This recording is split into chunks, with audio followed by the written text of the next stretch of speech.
Então, eu vou começar com um cara chamado Richard Feynman, 1959. Os físicos são muitos brilhantes, mas eu acredito que existe um grupo seleto ali de Einstein, Newton e Richard Feynman. O Feynman é considerado o profeta da nanotecnologia.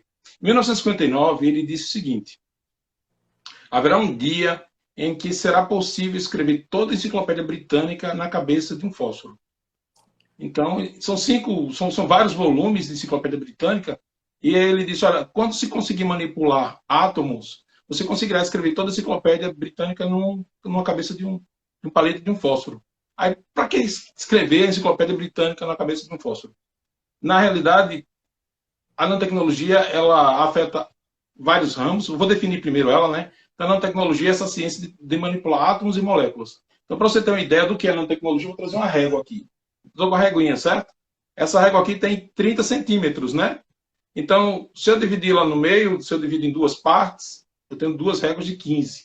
Se eu dividir em três, eu tenho três de 10. Se eu for dividindo mais e mais e mais, se eu dividir em 30 partes, eu tenho 30 réguas de 1 centímetro.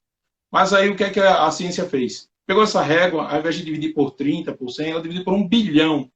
1 bilhão, 9 zeros depois. Quando ela divide por 1 bilhão, ela chega a 1 nanômetro, que é o bilionésimo do metro, né? Então, quando chega no bilionésimo do metro, significa que você está próximo da dimensão dos átomos. E aí a pergunta é, como manipular átomos? E aí a gente teve que evoluir muito com a tecnologia para possibilitar os avanços que a eletrônica vem tendo. Como a gente sabe, a tecnologia produz muito rapidamente, né? Quase todo ano sai um lançamento novo de celular, um lançamento novo de computador. Para que serve a nanotecnologia?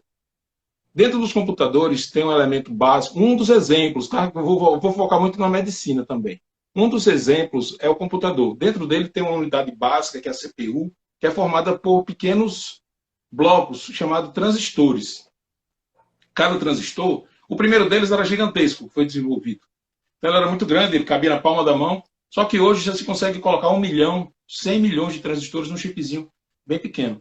Então foi necessário avançar a tecnologia para que você conseguisse diminuir o tamanho do transistor, que é a unidade básica de memória da CPU, para que hoje você possa trocar o computador de um ano para o outro, e ao trocar de computador você tem um aumento de velocidade, de processamento, de dados, de memória, de tudo mais. Então, quando a gente troca o computador, troca o telefone celular, a gente simplesmente não está só trocando o equipamento, estamos trocando a tecnologia. E aí o que acontece é que quando você sai de coisas grandes para coisas menores, começam a acontecer coisas que não são previstas, porque existe uma coisa do domínio da mecânica quântica, da física quântica, que começa a dominar quando você vai para coisas muito pequenas. E aí o funcionamento dele é diferente, ele tem outras propriedades, ele passa a se comportar, não como no mundo que a gente chama de clássico, mas no mundo quântico. À medida que você vai diminuindo, essas coisas vão acontecendo. E aí você pode me perguntar, sim, mas é só para o computador que funciona isso daí? Não. A nanotecnologia, primeiro era ficção científica, né? Hoje ela é realidade. Antigamente dizia-se assim, chegará o dia em que pequenos robôs irão ser injetados nas suas veias.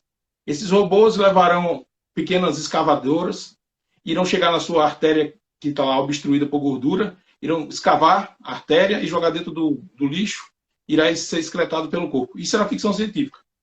Então, isso não vai acontecer. Não tem como eu sair do robô de 1 metro, dividi-lo em 1 bilhão de vezes e chegar ao nanorobô. Mas eu uso a biologia para fazer o que esse nanorobô faria. Por exemplo, eu uso as bactérias para que as bactérias sejam modificadas geneticamente, para que elas girem nanomotores. Isso é feito. Eu modifico um sistema biológico para que ele tenha liberação controlada de fármaco. Então, se você tem um problema de saúde em uma certa parte do corpo, você pode direcionar a atuação de um fármaco utilizando nanocápsulas. Então, você não toma um medicamento que tem ação por todo o corpo. Você pode direcionar a ação desse medicamento. Você pode fazer um curativo para, por exemplo, tratar um pé diabético que seja inteligente, por exemplo. E isso usa nanotecnologia.